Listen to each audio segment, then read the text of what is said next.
കോട്ടയം കാണക്കാരിയിൽ ഓട്ടോയും കാറും കൂട്ടിയിടിച്ച് ഒരാൾ മരിച്ചു. കട്ടപ്പന സ്വദേശി ജയപ്രസാദാണ് മരിച്ചത്. അപകടത്തിൽ ഓട്ടോറിക്ഷ പൂർണ്ണമായും തകർന്നു. മറ്റൊരു വാഹനത്തിൽ ഇടിക്കാതിരിക്കാൻ ഓട്ടോ വെട്ടിച്ചു മാറ്റുന്നതിന് ഇടയിലായിരുന്നു അപകടം.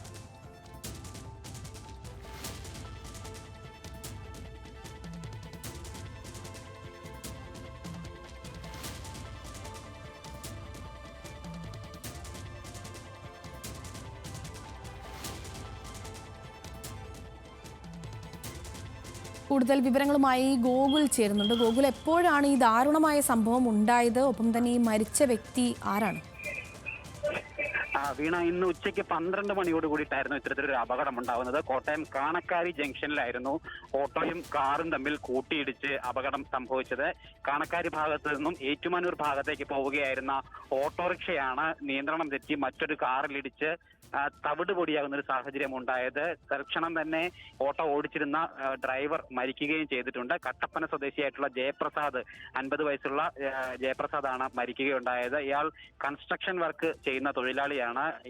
ഇയാളുടെ ഒരു ഓട്ടോ, അല്ലെങ്കിൽ ഇയാളുടെ സ്വന്തം ഓട്ടോ ഓടിച്ചുകൊണ്ട് പോകുന്നതിനിടയിലാണ് ഇത്തരത്തിൽ മറ്റൊരു വാഹനം വന്നപ്പോൾ അതിനെ ഇടിക്കാതിരിക്കാൻ വേണ്ടി വെട്ടിച്ച് മാറ്റിയതാണ്.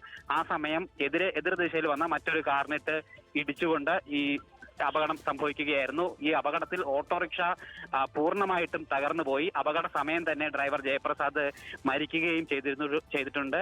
ജയപ്രസാദിന്റെ മൃതദേഹം നിലവിൽ കോട്ടയം മെഡിക്കൽ കോളേജിലേക്ക് മാറ്റുകയും ചെയ്തിട്ടുണ്ട്. ഫയർഫോഴ്സും പോലീസും എത്തിക്കൊണ്ടാണ് ഈ പ്രദേശത്ത് ഈ വണ്ടിയുടെ അവശിഷ്ടങ്ങളൊക്കെ നീക്കുകയും മറ്റ് ഗതാഗതം പുനഃസ്ഥാപിക്കുകയും ഒക്കെ തന്നെ ചെയ്തത്. എന്തായാലും അതിദാരുണമായിട്ടുള്ള ഒരു അപകടം തന്നെയാണ്. അതിന്റെ CCTV ദൃശ്യങ്ങൾ കാണുമ്പോൾ തന്നെ ആ അപകടത്തിന്റെ വലിപ്പം നമുക്ക് വ്യക്തമാകുന്നതാണ്. എന്തായാലും വളരെ ദാരുണമായിട്ടുള്ള ഒരു സംഭവം തന്നെയായിരുന്നു. ഉച്ചയ്ക്ക് 12 മണിയോട് കൂട്ടിയിട്ടായിരുന്നു ഈ ഒരു അപകടം സംഭവിച്ചത്. ഗോകുലാണ് കോട്ടയത്ത് നിന്ന് കൂടുതൽ വിവരങ്ങളുമായി ചേർന്നത്.